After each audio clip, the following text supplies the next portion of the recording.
Salam dəyərli yoldaşlar, mən Rizvan Fikrətoğlu. Bir vacib məqamı diqqətə çatdırıram. Görürsüz, burada qeydiyyat artıq başlayıb.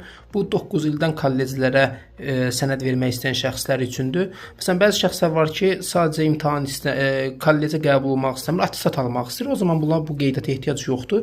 Bu isə həm ali məktəbə, həm də 11-likdən kollecə ərizə təsdiqi ilə bağlıdır.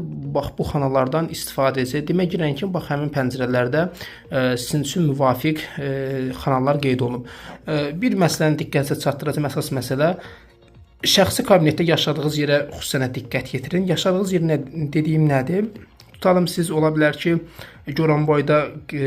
Goranboyda doğulmusunuz, ünvanınız oradır. Amma siz Bakıda yaşayırsınızsa, faktiki ünvanı mütləq Bakıda yaşadığınız rayonu qeyd edin və yaxud da əksinə. Çünki imtahanı bu əraziyə uyğun verəcəksiniz. Düzdür, bu il buraxılış verən cari ilin məzunlarına aid olmasa da siz gələcəkdə blok imtahanında bax bu məsələ özünü doğruldacaq. Digər bir məqam nədən ibarətdir? Deməli, əgər siz əvvəlki ilin nəticəsini qeydiyyatda saxlamaq istəyirsinizsə, tutalım siz belə deyək, imtahan vermək istəmirsinizsə, orada xeyr, imtahan vermək istəmirəm, nəticəm qüvvədə qalır. Buna görə sizdən dövlət rüsumu tələb olunmur.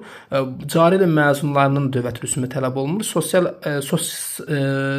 Deməli, həssas əhali qrupuna aid olan şəxslərdən də rüsum tələb olunmur. Amma bir dəfə buraxılış imtahanı vermiş şəxslər artıq müəyyən rüsum ödəməklə qeydiyyatdan keçməlidirlər. Bax, bu da sizin nəzərinizdə olsun. Digər nə suallarınız varsa rəydə və yaxud da bizim WhatsApp nömrəmizə yaza bilərsiniz. Qeydiyyatla bağlı çətinliyiniz olarsa texniki məsələlər üçün də bizim 051 346 14 38 WhatsApp nömrəmizə yaza bilərsiniz.